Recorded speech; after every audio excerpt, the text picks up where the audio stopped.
Let me record this.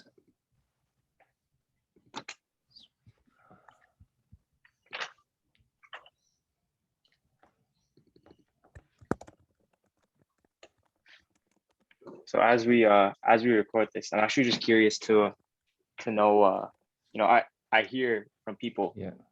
I don't actually know what's going on, that the Bitcoin market is at a low point. The cryptocurrency market is at a low point. So would now be a good time to invest? I would wait it out for a little bit, bro. It's very, very, very uncertain. Very uncertain. But what people saying, like 30,000 to 25,000 USD for Bitcoin would be the price tag, and then that would be the support level. But if you really look at it, man, if you got in early before the start of the year, you'll still be up like 200%. And that's the funny thing, man. Do you want to invite people to this? Yeah. Hold on. Let me send a link to the guest. I'll send the link. Oh, yeah, you send the link to the guest. I'll send. Yeah, the surprise guest is not on Facebook. Okay. All right. Bonus day.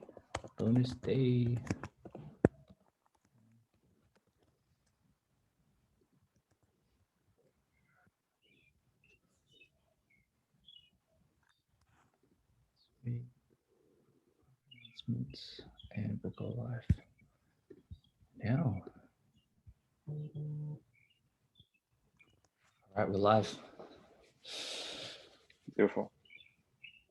So today we are live. We are talking about a topic that gets thrown around like it's a pair of dirty socks. And a lot of people don't really understand what it means to them. And I think that's the root of the problem. So for me, it's success comes down to, I just realized your plumbing is going to be in our recordings. So when we go back and look at it, yeah, no, we'll just get rid of anything that doesn't serve, man. But yeah, so success to me starts with defining what success means to you. And Warren Buffett has when he goes to give graduation speeches, he always says, know what the definition of success is to you. Success for sage in the Himalayas is to just be in the mountains and live in serenity and just guide people, whoever comes to seek. That's their definition of success. Success for Bill Gates is running a humanitarian foundation that feeds people and cures diseases. Success for Kanji is muting himself as his plumber goes off on the drilling. That's part of it. But yeah, success is a subjective thing, right? When you are clear on that subjective definition or have that clarity of what success is to you, it's a different meaning. It's a different thought, right? Because everyone has their own version of success. You can have people who are okay with going through the system, working 9 to 5, going through university. They're okay with that, right? Some people think success is, having and starting a family. I know a lot of people within my circle as well, friends from high school, friends from primary school, friends from university. They just want the job and, they just want to have a house, and that's their definition of success. Whereas people like yourself, Aman, and me really want to, be able to serve and impact the world, right? And it comes from a place where you know deep down that you have a purpose on this world. And when you come from that lens, when you come from that energy, it hits differently, because again, it is subjective, and you could be just like Bill Gates, you could be like Jeff Bezos, you could be like Elon Musk, you could, really kill it in the cryptocurrency game or in business coaching or just being a leader in itself. But it's your own definition. And some people don't get that. They think that, we need to follow someone else, or we need to follow the system. But you're being placed here by God, universe, your creator, as the person that you are, as a being that you are, to fulfill a role. And when you do find that role, and this is also a really powerful quote, and I can't remember who said it, but the two most important days of your life is the day you're born and then the day you find out why. And when you know these 2 days, when you find out the second day, you realize why you're being placed here, why you do what you do. And with that being said, man, like, success is, some people think that success is like, oh, external things. And you've probably seen it on Instagram, man. Like you got the Lambos, you got the, the mansion on the hill, you got the, like the Drake vibe. I know Drake's successful, but he's manifested that. And, he's been able to tap into that energy. But then there'd be other people who really just want the immaterial things as well. And that's through like changing lives, service. And it's funny how, when you come from that place of service, that everything else comes as a byproduct of that. So for example, in Drake's case, right, he just wants to serve and give out music. His talent, his gift is music, and he's impacting the masses. And he started on Degrassi, the show, right? But through the manifestation and through service and through using his talents and doing the deed, there's a really interesting term called the deed, which is essentially when you tie it to the three aspects of life, the mind, body, spirit. The deed is more so the body part, where you're actually taking action on top of the things that is your spirit, that is your purpose. And that's just something that I felt like sharing, because sometimes we do forget that it is a subjective thing, and that you can't compare. You can't compare to anyone else, but the only person that you can compare to is yourself from yesterday, as well as what God or your creator or your intuition has guided you to this point in time. Because everything's been a very magical orchestration in itself, to like even this meeting, like you and me flowing right now. So yeah, just felt like just sharing that. Yeah, I think, you said some powerful things there, especially the quote. I love just like pulling apart quotes, because that's somebody's wisdom put in a sentence. Yes. So, I think we should talk about how we met again, because it's so serendipitous, and we think it's serendipitous, but I don't even know what that word means. It's just a throwaway word, bro. Yeah, it was serendipitous. I associated to like it was meant to be. Nothing happens by accident. And if you're watching this video, this recording, this training, and you're going through suffering, pain, and a tough time, know that it's a gift. This suffering is a gift for you, because all the people who have achieved success, they've paid the price with suffering. Suffering is success tax. There's no way you can be successful without suffering. They're literally two sides of the same coin. And if you reach for success, you cling to success, you will get suffering. That's how it is. And what I wanted to flow on next is actually the whole idea of manifestation. How is it that I manifested you? I still don't believe you're real, by the way. How is it that we manifested this challenge? How is it that we're coming up with these incredible ideas? And it all started with the intent to serve. I mean, I would never open up myself to you if you didn't give me space to be. And that was only possible because you had a pure intention. You manifested me too, man. Think about it. You're developing conscious leaders. So there it is. Yep. So back to manifestation. I just developed a really simple formula. Manifestation is vision plus purpose equals action. So Drake, you mentioned Drake. I have gone to visit Drake's mansion, and he has gates up so tall you can't even see inside. He usually has a security guard that's like lurking on the outside, just making sure there's no suspicious activity going on. And there's always cars that drive down that street. I think it's I don't know what the street is called, but whenever cars get near Drake's house, they slow down. And Drake's house stands out because of the gates, and it's just huge. So there's an interview of Drake where he talks about, I manifested all of this. I would Yeah. literally drive down this road and admire the houses and see myself living in there. See myself living in there. He would see himself living his future. That's the vision. If you look at any successful person, they always had crystal clarity. They were pristinely clear about what is it that they wanted to have. And you don't have to try for that. The desire is inherent. You're already given the seeds for your greatness. You just have to allow them space to grow. This reminds me of another really, really deeply powerful quote. Sometimes when you're in a dark place, you think you've been buried, but actually you've been planted. Your suffering provides you with the tools you need to go out and serve your purpose to the fullest. So that's the vision. The vision is, what is it you want to create? If it overwhelms you to think about it in 5 years, think about it in 1 year. If that's too overwhelming, think about it in the next 90 days, 60 days, 30 days. What is it you want to create in the next week? What is it, if you were to die tomorrow, what is it you want to create today? What would make today a great day?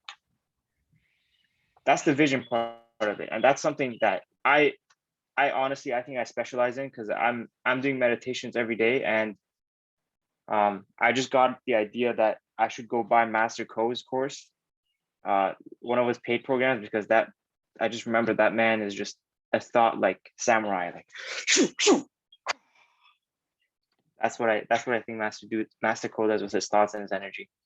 So vision is number one. Vision comes first. Vision is already within you, but purpose, the second ingredient of success, of action, is harder to come by, because our hearts are full when we're born, but they're emptied throughout our lives by the ego. So the ego is the collection of expectations of society. That's my simplest definition of the ego. And that includes your parents, that includes their parents' parents, that includes your parents' circle of influence, that includes your circle of influence, all the way from your childhood to now. So imagine every person you've interacted with, and every person they've interacted with, and every person they've interacted with, to like the power of 3. So there's actually studies been done on this by Harvard scientists. There's a book called Connected. So this is you, right? This is your first circle. That's your circle. And that's the third level circle. So you're influenced all the way by 1, 2, 3 layers of circles. So whatever trauma that has built up over, whatever suffering that those people have built up, is passed down to you without your choice, really. And one of the primary purposes of life is to accept the suffering for what it is. And that will enable you to open your heart and tap into your true purpose. And once you align your vision and your purpose, your vision and your pure intention, you get action seamlessly. It's much easier to take action. So yeah, I just felt like sharing that. That was just an insight that popped into my head. Crazy how it's just popping up out of nowhere. But yeah. I like that formula, man. It's very simple. Simple yet profound, as it always is, right? And I love what you just said about the coin, because with success comes suffering, as above, so below, right? And when you're in the space, especially in self-development, in growth, in entrepreneurship, in whatever your endeavors is, to achieve success, you need to go through that pain. You need to go through that suffering. You can also realize it too. Like, one thing that you said was powerful is that when you're in this, when you're born, right? When you're born, you're full of love, you're full of abundance, you're full of, you know, everything that isn't the mind, because you don't have a conscious mind. You only develop your conscious mind when you're like 9 or 10 or something like that. From 0 to 7, you don't have any conscious thinking. You're literally, like you said, man, just absorbing your circle of influence, your parents, your grandparents. And the ego develops through thought. It develops because it's a collection of thoughts. It's a collection of thoughts from your parents, collection of thoughts from your grandparents, collection of thoughts from society, collection of thoughts from, you know, just everything around you. TV, especially. TV is a huge one. I used to watch TV a lot when I was younger. I used to be like probably like 2 to 3 years old. My parents would always be working, and mum and dad would always shift things. And I'll just share a story, but I would always watch TV, and I'd always watch this guy in New Zealand. He was an anchorman. I can't remember his name. I think it's Paul Kelly or something like that.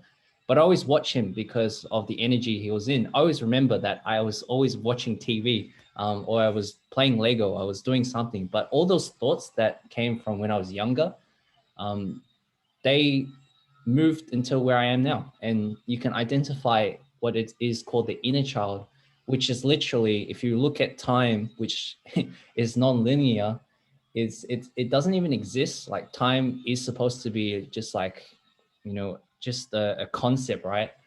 If you really look at all those past memories, they're just past thoughts that you're having right now.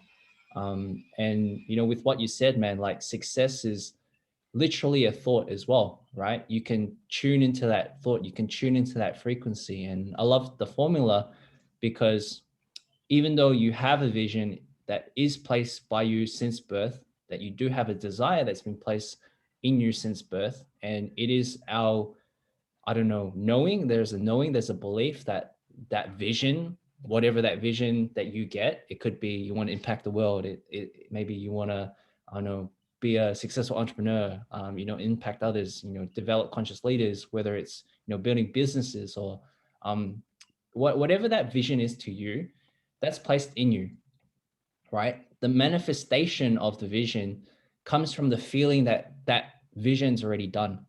So if you feel certain emotions when you complete something, normally what it would feel like, it'll feel like bliss. It'd feel like the creation that you've created through you as the vessel and channel has channeled to a point where it seems as though like it's a knowing. You don't need to question it. You don't need to feel as though like, oh, I need to get to this new thing, or I need to get this this money, or I need to get a family or get successful. But rather you're coming from the place where it's abundant and successful already, to a point where you already have manifested it, or the manifestation has already been realized. Because again, the thoughts that you're having, right? Thoughts become things, and through flowing that energy from that feeling, which a feeling is energy in motion, which is emotion, that turns into something that's beautiful. And to really embrace the creation, like we're all creating something every day, like every minute you're creating something with your mind, without you realizing it. Maybe you are consciously creating something, but if you look at everything, every minute of every day, you're creating the next moment. You're creating something next. Like there's moments and moments stacked on each other, and it's just beautiful to have that awareness to know that, cool, I'm manifesting something right now. I'm creating something right now. I'm going to embrace it, whether it's good or bad. There is no good or bad. Like you said, Aman, it's like, you know that the coin's there, right? You manifest what is, and to realize that, it's just like, okay, cool. I can now manifest more things because that's my role. I am a creator. I create things from my mind, then through my words and through my deeds, which is literally action, which is beautiful because that ties to your formula, man. So it's very similar. It's like the formula that I know is like, you know, you feel, and then you speak it out, and then you take action, which is the same as purpose, vision, purpose, and action, because the purpose also has the energy behind it, right? To have purpose means that you have emotion behind it. And to really tie that and make that formula something that people can take away from this, is just beautiful, because that's literally the key to everything in life, is that we are creating something every day. We are creating something in every moment. Some people are aware, some people are not. Um, but they're, just embrace whatever you create, creating the next moment. So yeah, that's my flow, man, on manifestation. And just to really know that that thing that you want to create, it's already here.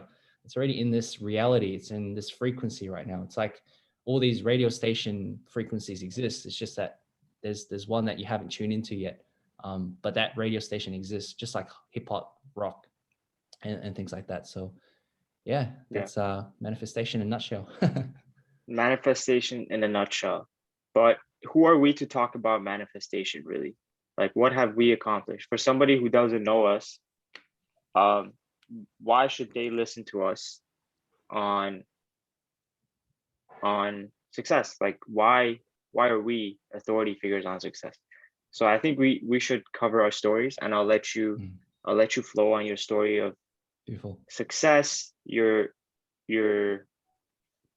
painful dilemma, and then your breakthrough, and how that brought you to where you are now. Beautiful, man. So firstly, for anyone that does have that thought, ask your question, right? Do you feel successful right now? Do you feel as though that you are successful in this moment? Because if you feel successful, you are successful, right? No one can take that away from you. If you feel like that from your core, if you feel like you have that belief and certainty, you're successful. And just to go back to my whole story, right? I was never always like this. I was never always conscious. I was never always a business coach making 5 figures, going to 6, maybe 7. I wasn't this guy because I didn't know my purpose. I didn't have a vision. I was, I shared something on my Instagram the other day. 2010, I was at university. I didn't have, people around me that could lift me up. I didn't have, that circle of influence, mentors around me. Um, the probably the only mentor was my mom at that time. She was telling me what to do and, giving me guidance on, getting work and things like that. But, the people around me, they were all pretty much the same. Like they all had their own vision, they had their own purpose, and they had their own, endeavors and intentions. And it didn't really work out. So got to a point where, I was sort of like wanting to get some validation from people because I didn't get validated with myself. I didn't feel as though I was worthy. And then to a point where, that led into, going into, the corporate world, and before the corporate world as well, just trying a lot of things, that financial freedom, right, that we've always wanted in life. I've always strived for that. I always wanted to see my parents not live, you know, and work so hard. And I didn't want them to feel that way. So that I wanted to do something that was just crazy enough to break that paradigm. And then from there, it was just like, okay, now starting all these businesses, started a business with my dad. And, from there, it was just like, okay, cool. We've experienced this. And we sold the business. And I was like, okay, I'll go back to work. I'm going to experience that. I'm going to experience the corporate world. So I went back to corporate world. And from there, it wasn't me. It wasn't me. When something's not you, that you feel like you're trapped, you feel like you're suffering, you feel like even though that the people around you, it feels like it's not you. It feels like you got to put on mask. You got to put on some sort of mask. And I don't know, like back then, obviously I wasn't conscious to it, but I felt that wasn't me. I felt not confident. I felt shy. I had to go out to drink with friends to feel confident. I didn't know what I wanted to do in life. I was just going through the motions, and it hit me in 2017, right? Woke up one morning because I was studying and doing a lot of things, and one of the things I was doing was I was studying Korean lessons, Korean language. And Korean lessons and language is just, you got to be in it. You got to practice it. Just like with everything, you got to practice these things. And, the Friday night beforehand, I drank heaps with some colleagues. We got smashed. Woke up the next morning and I was just lying there and I was like, man, I have Korean class right now. I really want to go to this class to learn the next thing in my book, but I can't go because I'm feeling this way. I'm feeling like I'm escaping from something. And I ask myself the question, is there more to life? Is there literally more to life? And from there, I was just like, man, I don't like this feeling. I don't like where I am. I see my position right now, corporate IT, even though I'm making some good money, it wasn't me. And from there, I just started delving into self-development to a point that I was just like, man, like the knowledge, the people, the experiences, the circle of influence, I just started stacking all of that to a point. Then I met my first mentor, and some of you know him. But yeah, now it's like met him, changed my paradigm. I saw what he was doing, and he was embodiment of freedom. And from there, I just started, emulating him, started being around him, started being around other people who wanted to be like him. Then we all became each other, right? And now it's like, okay, we're in the space where he's sort of my mentor, but at the same time a business partner as well. And we're creating more businesses to impact more people. And that's just a flow-on effect now to pass it on, because there are people literally in our positions, like yours, Aman, and mine as well, where they don't know that next step, they don't know that purpose, that vision. And now we're here. And that's why I can talk about success. And same with you, Aman, is because deep down we've been through that experience, but at the same time we felt that, we're feeling that right now, we're feeling successful. So yeah, that's my flow, man, that's my story. But man, feel free to share your story. Why do you have the right to say that you're successful, and just share with the people. Feeling of success. Right now, I feel successful, but back in 2019, on my 21st birthday, as I broke down in my room, I did not feel successful. I remember thinking, I can't take this anymore, and this is pathetic. I couldn't do it anymore. So for me, the journey, the suffering had reached its peak, or its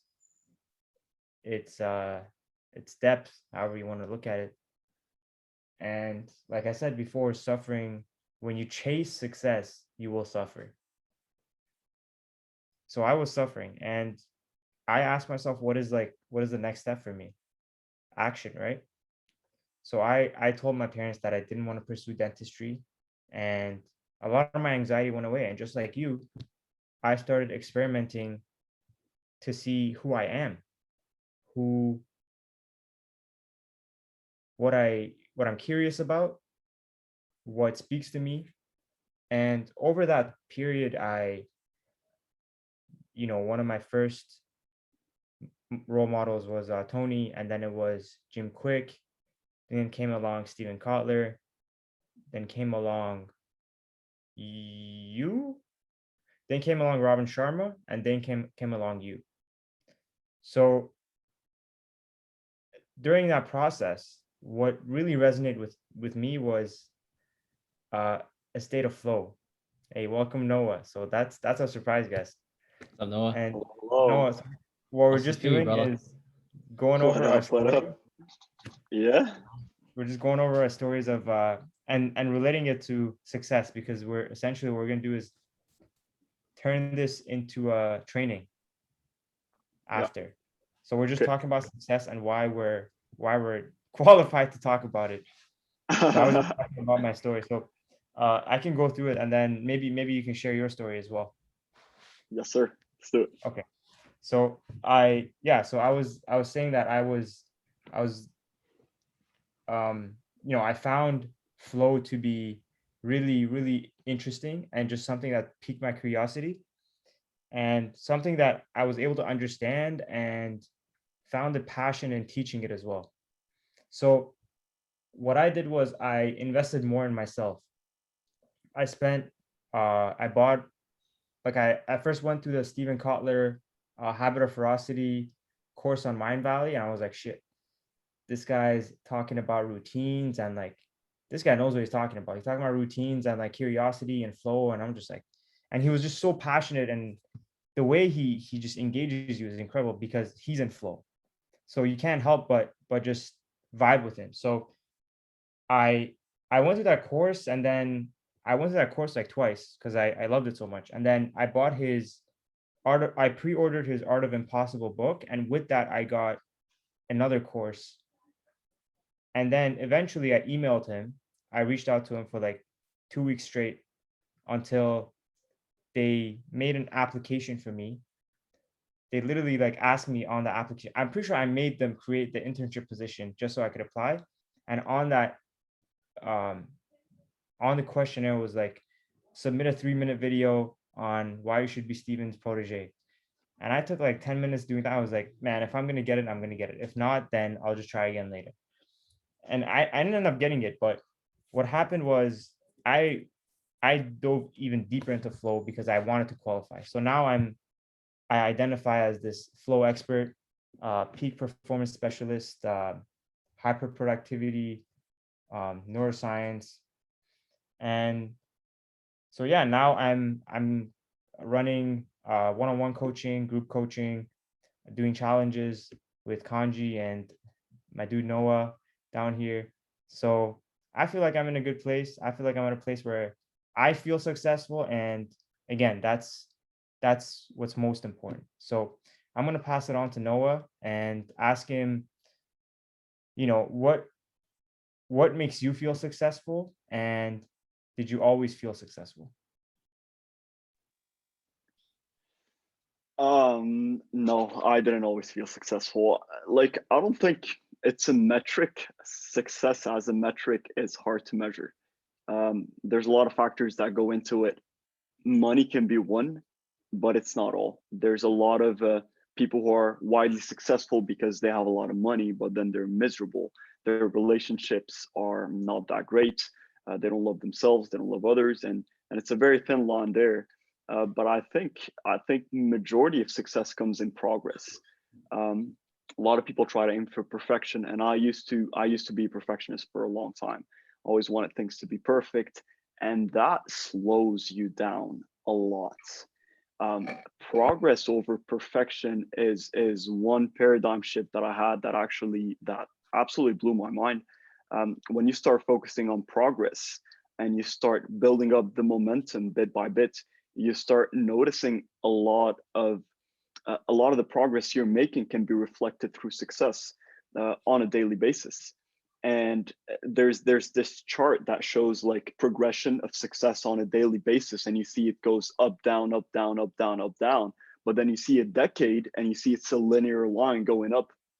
If you actually zoom in on that chart, you see the ups and downs going there. But when you measure it over a decade of progress, not perfection, you see the real success there. And it's beyond all just self-fulfillment. Awesome. So that's pretty much it. I'm gonna pass it back to you there, Arman. It's beautiful what you said, progress and momentum over perfection, because perfection is really like just being stuck in the mud, because you're just ruminating over, you're just battling with yourself at that point when you're aiming for perfection. So my next question is, how did you go from a place where you felt fulfilled from being a perfectionist?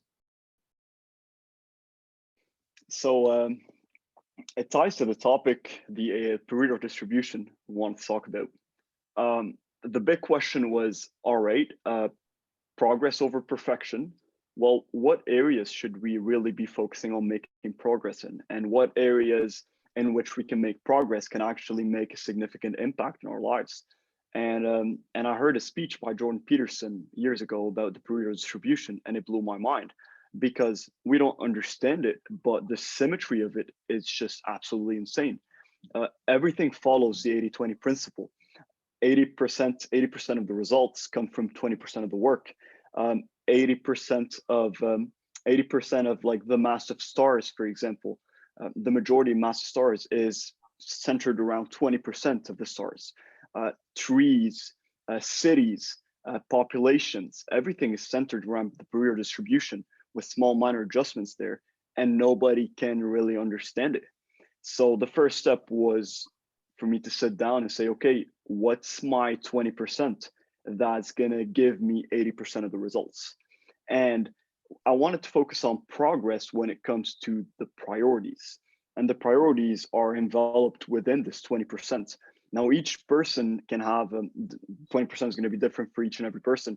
If you have 200 things you have to do for your business, work, family, health, fitness, yada, yada, yada, all that, 20% would be the mix of all of them together. Start working on those to progress. When I did that, I let go a lot of weight off my shoulders was off because I'm not looking at everything I need to do. I'm just looking at, okay, what's the most important thing, or what are the most important things I need to be doing today so that I can be in a better place tomorrow? And that's how we started progressing, really.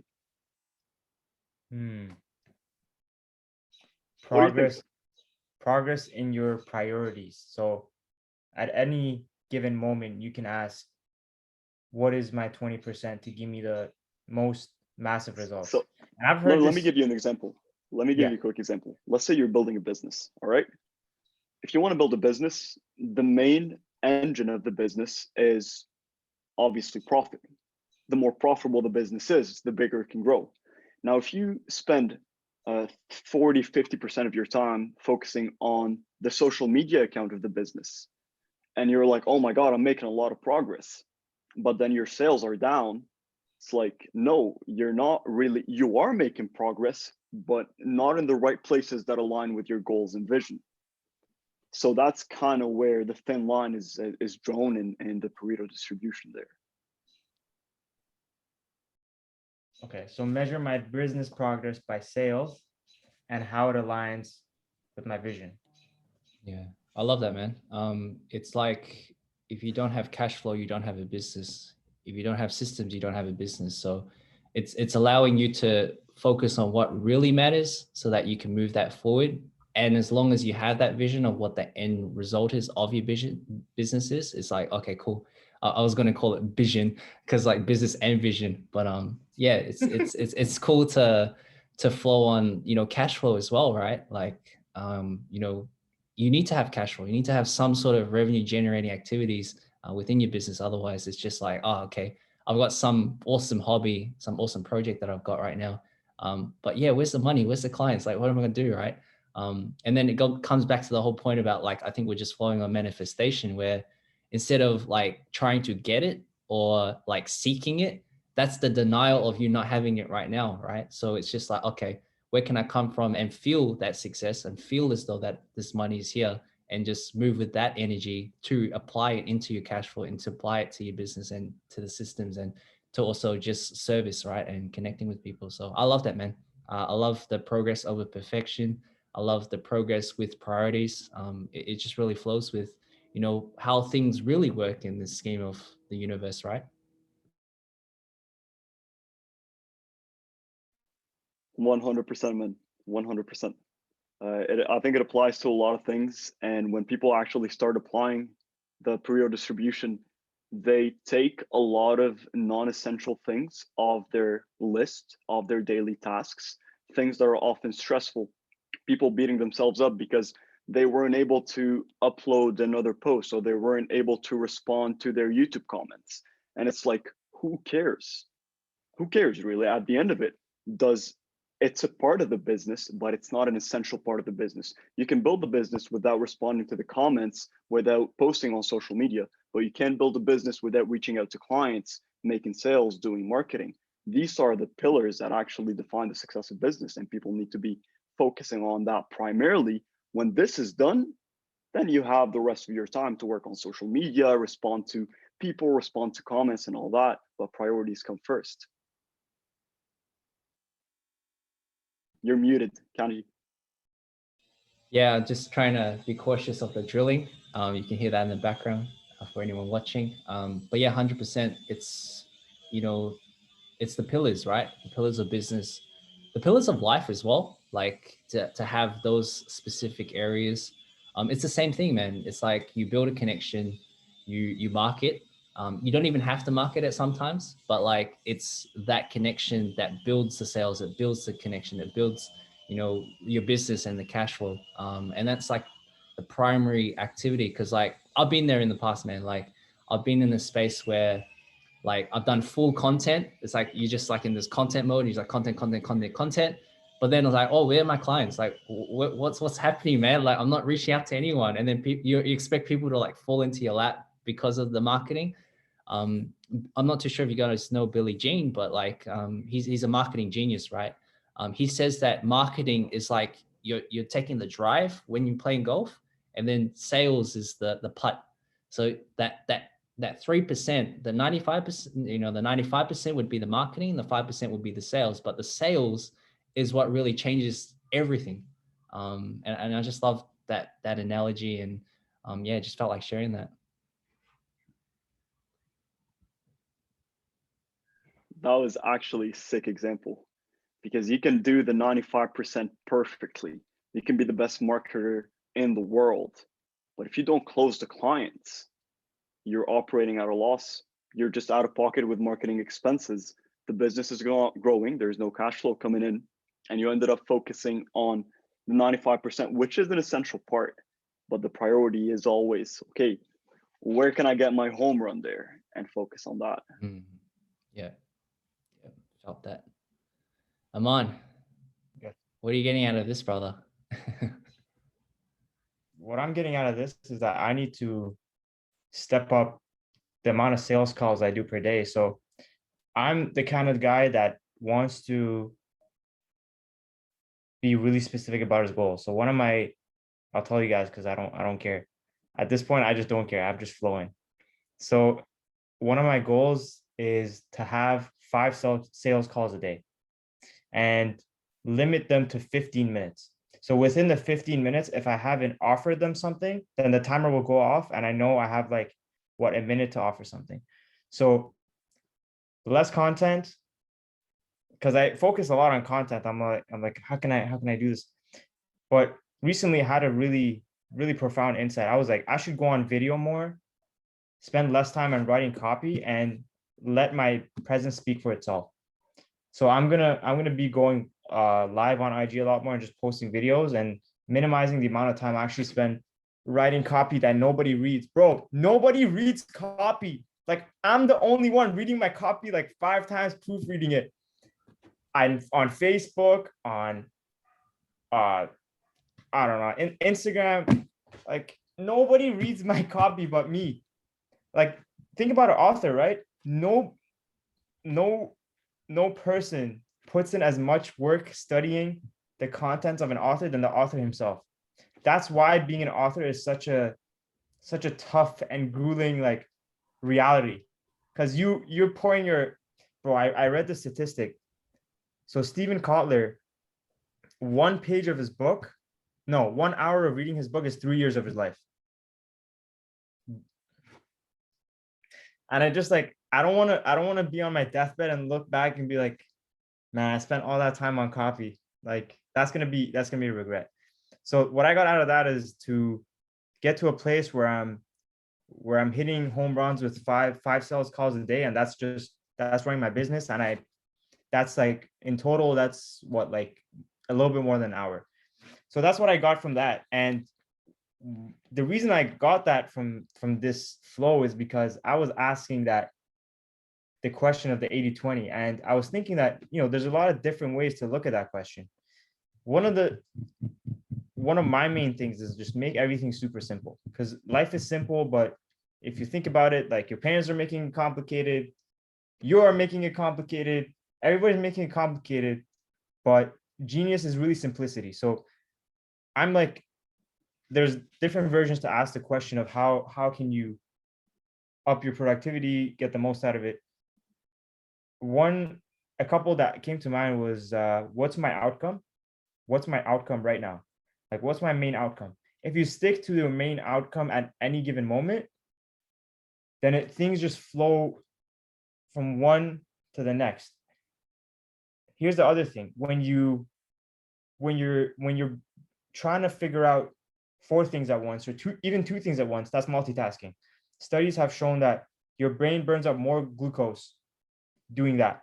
Your brain also burns up more energy switching from one task to another. So if I were to literally pull up the chat right now from the Zoom and type in something, I could feel my energy go down because I'm aware that it's happening. The other question you could ask is, what's my leading domino? And that was really cool because it's visual. So what's my leading domino that'll just make everything else fall into place? So my leading domino is asking the question, what is my leading domino more? Yeah, just felt like sharing that. And on that, I wanted to move on to influences and environment. So we talked a lot about the philosophy of success and how we think, literally how your thoughts can create your effort distribution and your productivity. But it's all about action. We talked about that. So when it comes to tactical implementation, tactical behavioral changes, how can you, what are the main things? When I look at it, it comes down to learning and your circle and your mentors. So again, what books are you reading? What courses are you taking? What are you learning from your parents, your friends? What books are you reading? Are you focused while you're reading them? Are you reading fiction? Are you reading personal development, leadership? And who are you surrounding yourself with? Right? The circle is really important because you're not only picking up everything they say, but you're also picking up everything that is unconscious to them. That's a really powerful idea. You're not only picking up what they're conscious to, or you're conscious to, you're picking up everything that is unconscious as well. So you're literally picking up thought vibrations from people you surround yourself with. And I thought that's just powerful. So again, that's why my ultimate aim for this year is to surround myself with people that I listen to, and the goal is to listen more to people I want to be like than listening to myself. And that's it for me. So I don't even know who I'm gonna pass it on to. And that's okay. That's how I manifested you guys. That's what I wanted to say.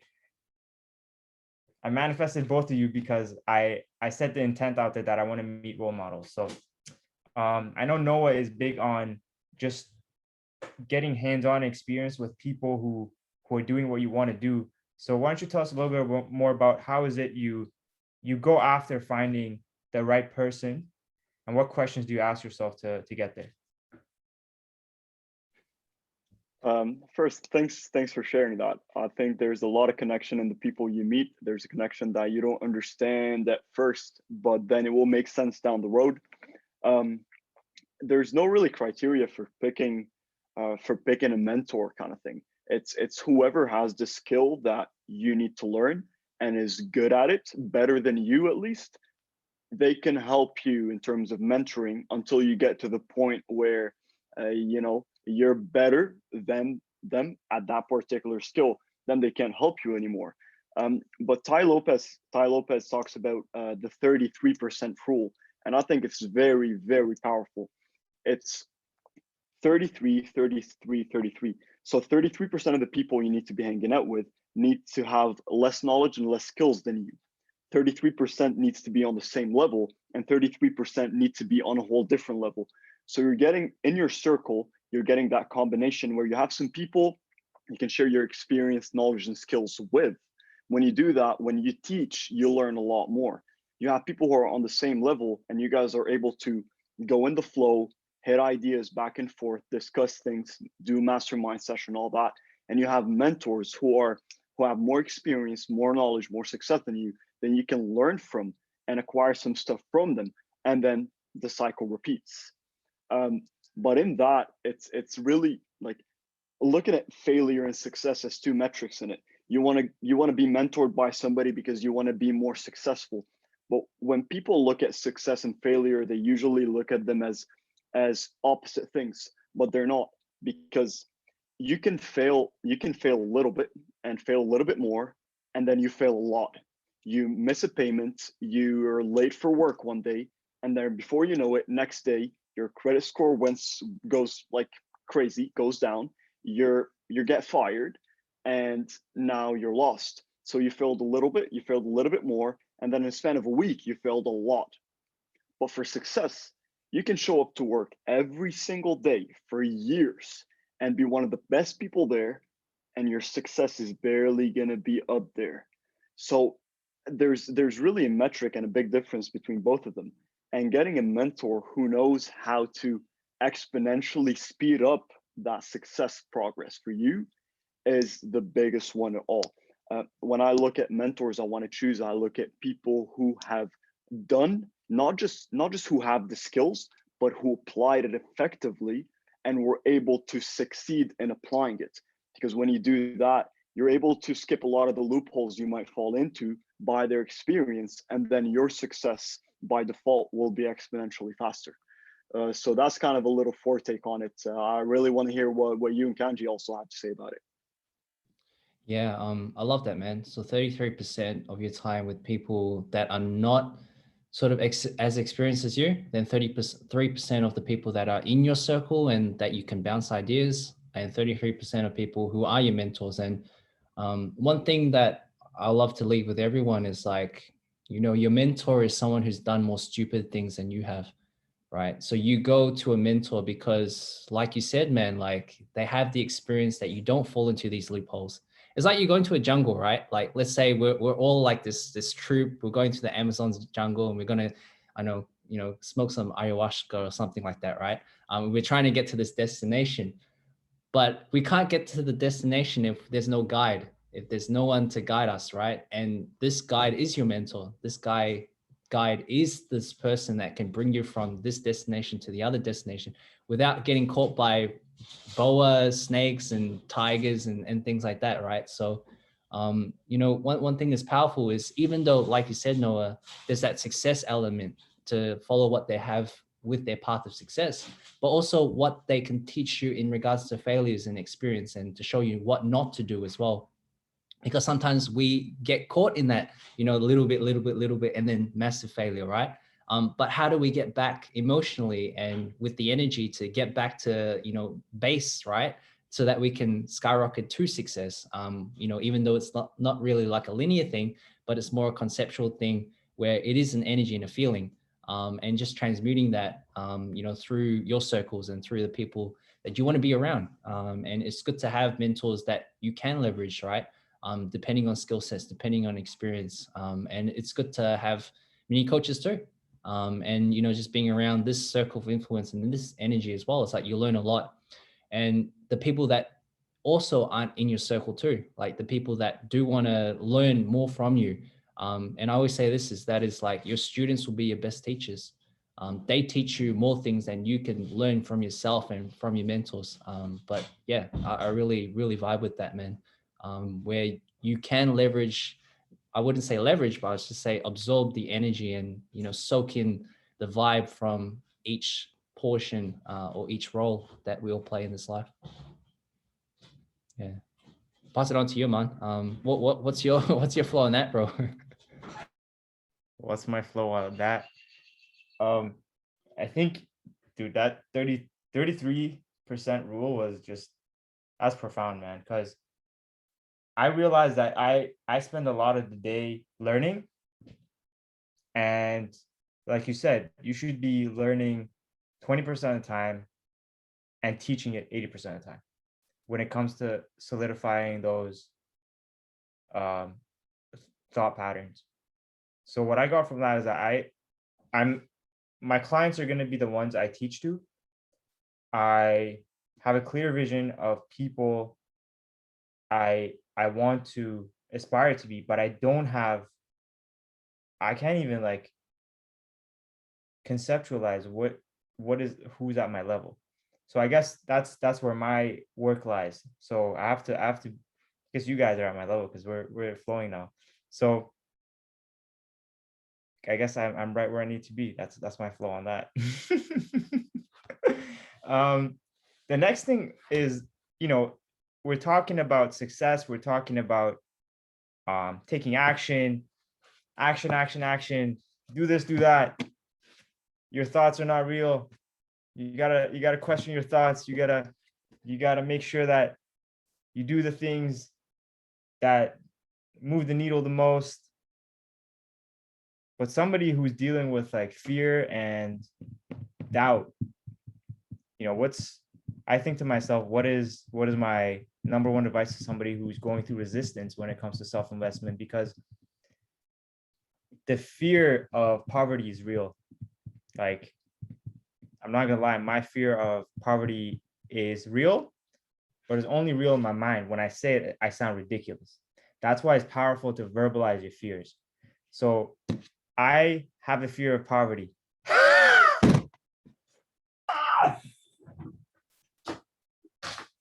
See, it's funny. My fear of poverty, I think, stems from just the way both of my parents handle money. It's very it's very fascinating. It's very fascinating to say the least. My mom is just outlandish.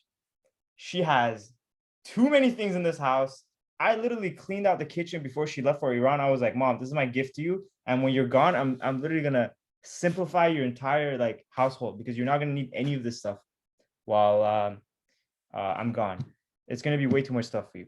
So she's outlandish, but lovely, amazing lady. I can't be mad at her, even though I have been mad at her, but I can't be mad at her. And my dad is, on the other hand, is like one of the, how do I say this without being disrespectful? He really loves his money. He really loves to hold on to his money. And I think it really does come from a place of love, because he's afraid to trust anybody to give his money to, because he wants to save it for his children. But the fear is still there. Whereas my mom is just like, I don't want to deal with it. Take my money. My dad is more like, I'm not giving my money to nobody. Nobody's taking my money. So there's a lot of money wounds, as money wounds, as Ken Honda would say. So it's like, I was watching a video as well right before this. The guy was talking about, he's one of them guys who studies habits of successful and extremely wealthy people, and he was being interviewed by Robin Sharma. Robin Sharma asked him, what are the things that separate rich people from the poor? And he said, one of the top things is self-investment. The rich people really just invested in themselves, and that's not just money, because at the end of the day, money is just energy. If you hold on to money and you vibrate from a place of lack, you will lack more. Money, time, and energy. How are you investing those things? And are you surrendering your power to the environment, or are you owning the fear? I think one of the most powerful things you can do is embrace your fear, because that's literally the edge of what is known to you. And your growth is right at the edge of your limit. That's where you make the most growth. That's what flow is, right? Flow is, they say 4%, but why can't it be 1%? If 4% is too intimidating for you, why can't it be 0.10000000001%? Just the smallest incremental change, because that's what separates success from not success. The reason you are feeling like a failure right now is because or if you are feeling like a failure right now, I shouldn't say, if you feel like failure, is because that has compounded over time. It's not a spur of the moment thing. It is something that builds up over time. It's incremental. And ultimately what I'm trying to get at is the resistance to fear will bring you more fear. So rather use fear as a compass, because fear is also a natural trigger for flow. So that's my flow on using fear for flow. And I'll let Noah flow on how to overcome fear and resistance to self-investment? A lot of what you said resonates with me. You spoke a lot about taking action, and I think a lot of people are always focused on taking action, but it's for a reason. If you're scared of something, you have a fear of heights, a fear of public speaking, a fear of whatever. You can embrace it. You can contemplate. You can think about it. You can hype yourself up. But if you don't take action, there's not going to be any material progress. You can think about it and embrace it for years. And then if you're scared of heights, you can get yourself ready and pumped up for years. And then as soon as you stand on that cliff and look down, all the emotion just flows in your body like crazy. And you're like, ugh, I'm not doing that. There's a great speaker. His name is TD Jakes. He talks about emotion often. And he says, emotion is energy in motion. When we look at that as a concept, we look at taking action at the root of it. I think fear itself is a compass, as you were saying, because it points you in the direction of things that you need to face in order to grow. And if you don't, your growth is going to be limited. You're going to be stagnant, and you're going to be stuck behind this illusion of fear for as long as you need until you take proper action. And once you do it, the first time is going to feel a little scary, but you know, in rational motive behavioral therapy, they talk about catastrophizing. We catastrophize the heck out of our fears until we do them. And then we're like, you know, it's not as scary as I thought it would be. And then you do it again and you're like, you know what? It's turning from scary to kind of enjoyable. And it ties back to the idea of getting comfortable with discomfort. If you're not comfortable with taking action that's going to cause a level of discomfort, the growth is going to be limited by default, because you're going to be like, oh my God, I don't like how this feels. I want to go back to my comfort zone. And well, the comfort zone is where, you know, you got to that comfort zone. Now it's time to expand, you know, blow some more air into your bubble. And if you don't, fear is going to consume you. You can think about it, you can embrace it. But the thin line of taking action is what separates people who overcome the fear from people who don't. People who don't take action will overcome it with little increments. But if you just take action right away, and I'll give you guys an example. I had a fear of heights. I don't know why, I don't know how it started, but I did.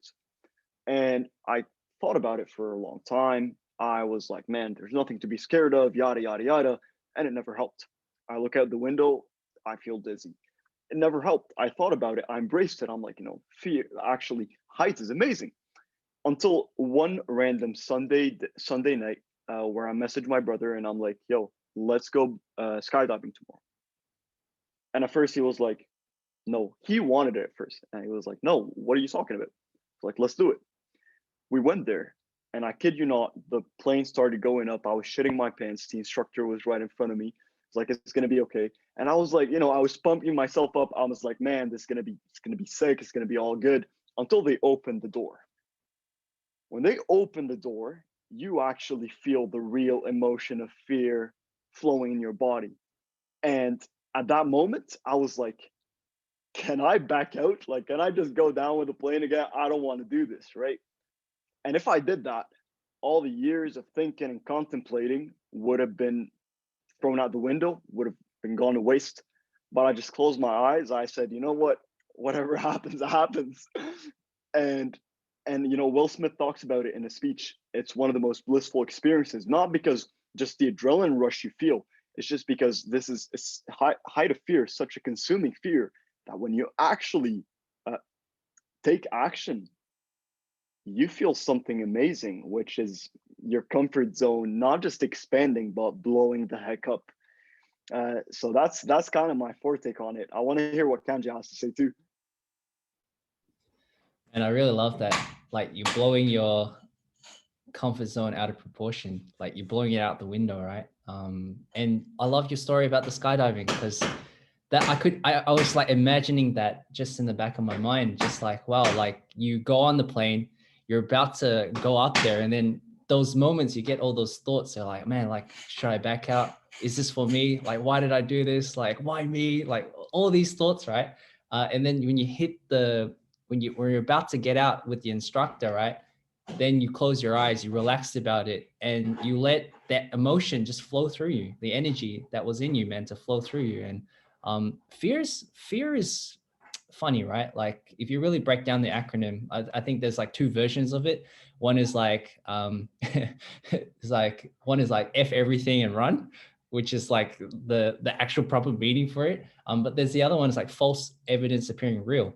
And what fear is, and what I look at it as, it's a driving force, right? It's like the reason why we have fear, like one thing that I used to have in the past was fear of judgment. I used to have, fear about like, oh, what's this person going to say about me? Like, what's this person going to say about me?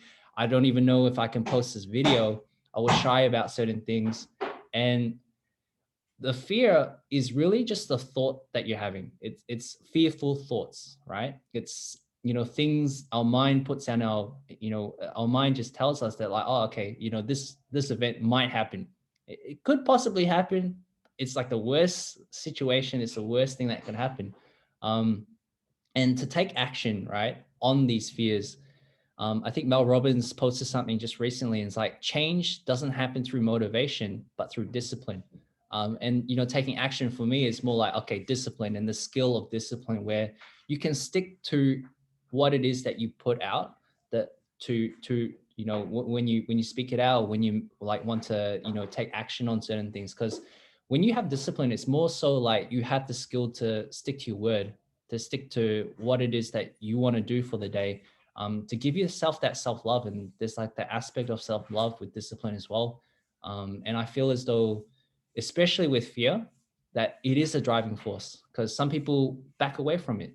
I love fear because it puts this pressure on me to move forward.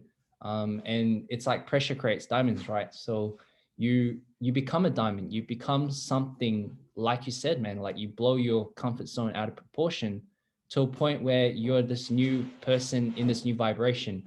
And when you're in this new vibration, now you're just doing the things and it's just seamless to you now, because you've already passed that threshold of fear, all those thoughts about fear, those fearful thoughts about, what if this goes wrong? What if this goes right? Like, what's this person going to say about me? And having that and being aware about that and being conscious of the fears that may arise, you just be like, oh yeah, it's just another thought, right? And you can just look at it as just another thought. And through that, it's just like, cool, it's another thought. I'm just going to use the thought. I don't have to attend to it. And it's exactly the same as like, let's say like you have this cockroach that's walking around in your house, right? And, you see the cockroach and the cockroach goes, hey, Aman, hey, Noah, like, you guys are ugly. And then you're like, hey, cockroach, you're just a cockroach. And it's just like, you just disregard the thought. It's the same with fear.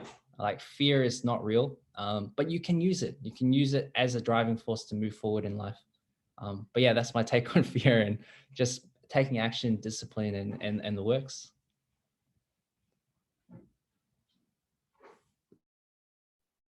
I love that. I can just imagine Kanji having a fearful thought and be like, you're just a thought. Ah! You can't fool me. That's you. You probably imagine that. What an amazing flow. I want to start wrapping up, but before I do, I want to say a couple of things. Number one, I know what, I've also been skydiving, and it was honestly the most exhilarating experience of my life, because you're just coming down and you take in how far up you are and how blessed you are to actually be on this planet that is so abundant. It's one of those things you never forget. And not only the image, but the feeling. And like you said, at the edge of the plane, I was actually quite opposite to you. I was really calm as we were going up. I'm just like, oh, this is really gonna happen. This is happening. I'm just gonna go with it. But the moment I sat on the edge of the plane, my feet were dangling, and I was sitting on the lap of the ski guy, I was thinking two things. One, this is kind of weird. I'm sitting on this guy's lap. Two, we're really about to like skyrocket in reverse onto the face of the planet. And I just really hope I make it in one piece. Like, and the worst part was when he pulled the parachute, and it's just like your entire you feel that G-force, like, bro. That was like the second thing is what was I gonna say? I wanted to talk about fear and how, yes, it's all part of the process. Like me, Noah, Kanji have all had fears. I'm still battling my fear of poverty demon and my fear of rejection demon. So those are two demons I was awoken to today that I'm fighting.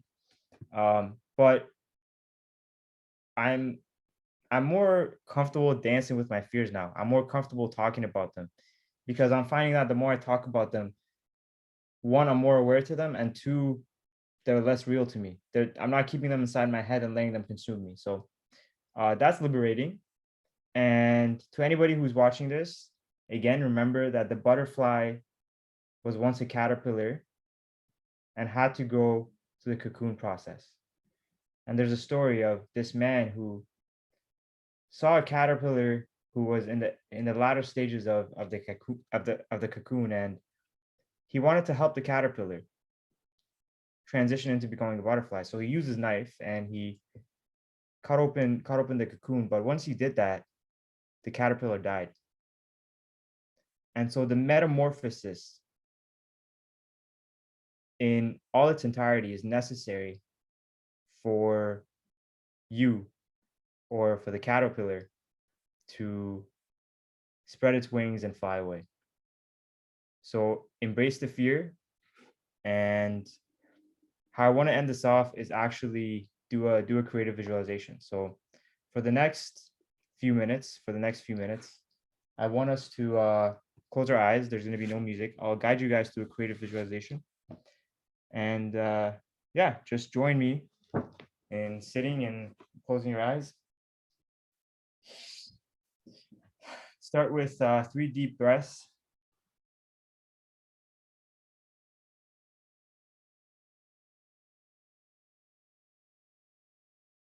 Once you start this creative visualization journey with the intention of creating something amazing in the next 90 days, I want you to embody the vibrations of love, innovation, and genius. And as you create this wonderful vision for the next 90 days, I want you to start out with a vision of your vitality. So I want you to bring to mind the image of your ideal body in the next 90 days. What does it look like? But more importantly, what does it feel like? I'm going to give you a few seconds just to become more familiar with this feeling of your amazing body in the next 90 days.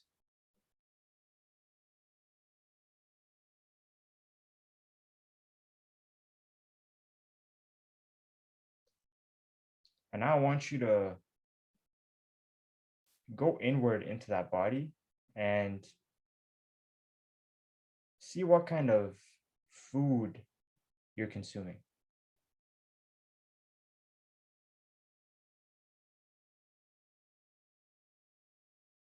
What is the repertoire of nutrition that your body will love, that will allow your body to innovate and grow into its genius?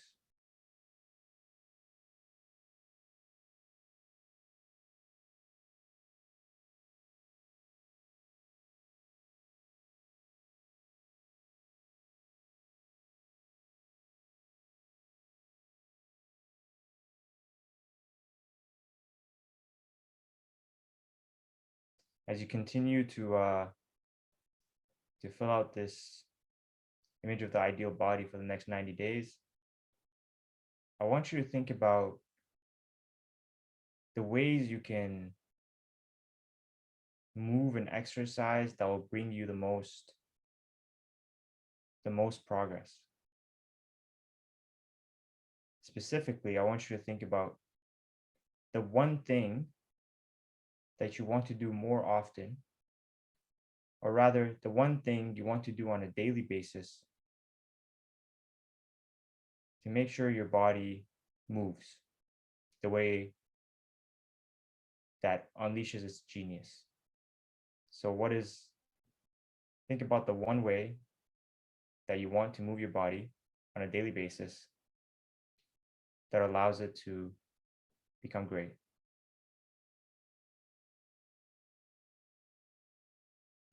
And I want you to really tune into the feeling of what it is.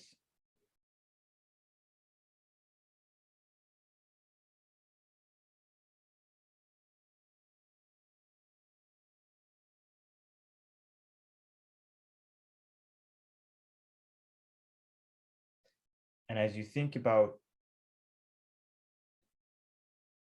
visualize your body in its most amazing form it's ever been, I want you to shift the focus to the brain. And I want you to ask yourself, what is the best way I can feed my mind over the next 90 days?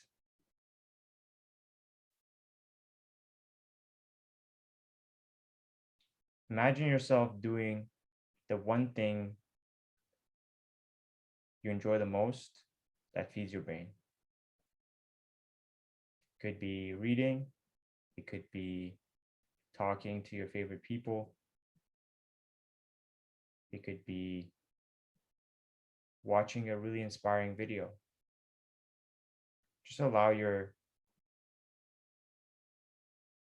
intuition to take over here.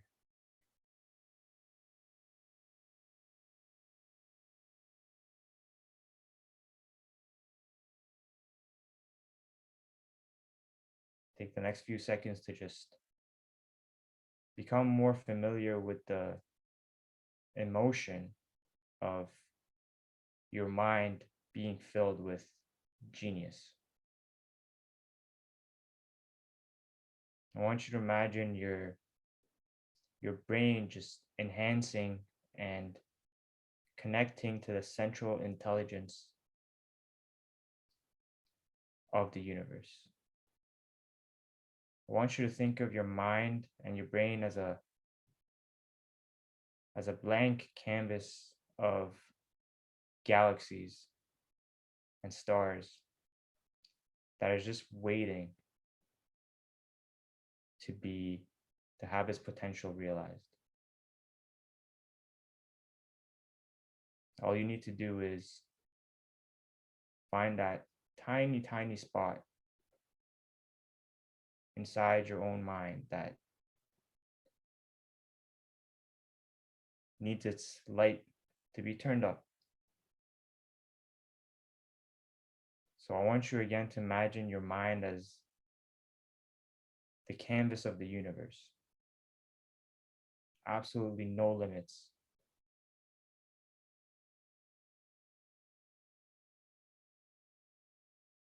And I want you to imagine that on this blank canvas, there is a subtle hint of what it is you must do to feed it in the next 90 days. So ask this subtle intelligence of your limitless mind, what is the one thing I can do to nurture you? At any moment, feel free to capture an idea that comes up and write it down.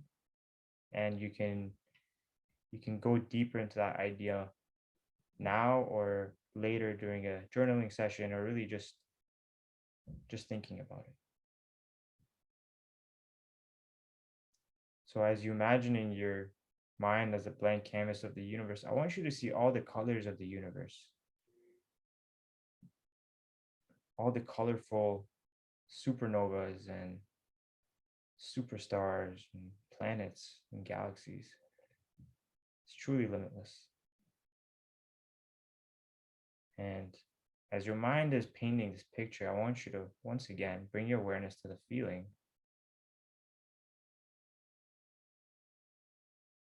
And breathe into it. Just settle into your genius.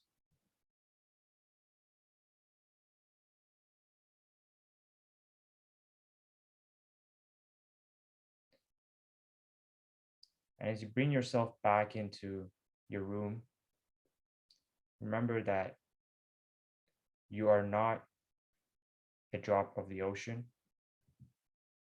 but you are the ocean in a drop. Thank you, Rumi. And I'm going to count down from 5 and slowly open your eyes anywhere in the process. 5, 4, 3, 2, 1.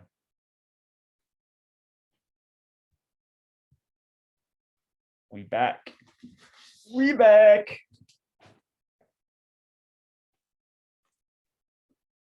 So what I took away from that was I need to read more, and I need to have more of these mid-level masterminds. What did you guys take away from that? Kanji, I'll let you go ahead first. Yeah. The word that popped up was being for me. So who am I being? And, you know, sometimes it was good. It was really good to just explore that, feel the canvas, be the canvas, be the universe, which was cool. But yeah, being that popped up for me. Bro, you're too woke for me, bro. What about yourself, Noah? Alignment was a big one. I kept seeing, you know, a vision of a goal that's 90 days away, and just taking disciplined steps towards it. And I think it was really eye-opening, especially when you spoke about the cosmos, the universe, supernovas. You just feel all of that. You can really bring it into being. I think it was really powerful. Armin, back to you, man. It was sick. It's crazy how you when you close your eyes, you're really opening your eyes. Mm-hmm. So I think that's just a perfect way to end this off. I don't know what this session is gonna turn to, but if I were to like put this in a training, bro, game over. Game over for whoever listens to this. Arman, I wanted to tell you something. I wrote it down. You spoke about fear of rejection at one point. It's one of the demons you're trying to deal with, right? And I think I had that problem for a long time. And a friend of mine, his name is Mo, gave me a challenge that got me out of it. It's called the 100 rejection challenge. You have 30 days to put yourself in any situation, 100 different situations where you would get rejected. That would be about 3 to 4 a day. It can be, I don't know, asking your mom to make you caviar for dinner, anything really. Get rejected 100 times in 30 days and see how you feel after that. I'll gladly take on that challenge, my friend. So me and Noah are gonna flow on Kanji. I don't know if you got any other obligations. Do you? No, I gotta work on a few things, but you guys jumping on live? I mean, we could, but no problem. we just got to talk about a project, potential project. Beautiful. Yeah, man. Yeah. Awesome to have you here. I'm definitely gonna have us do this more often because there's just why not? Yeah, why not? It was amazing, man. Like the insights I got. Woo. All right. So Kanji, this is your meeting room. So Noah, I'm gonna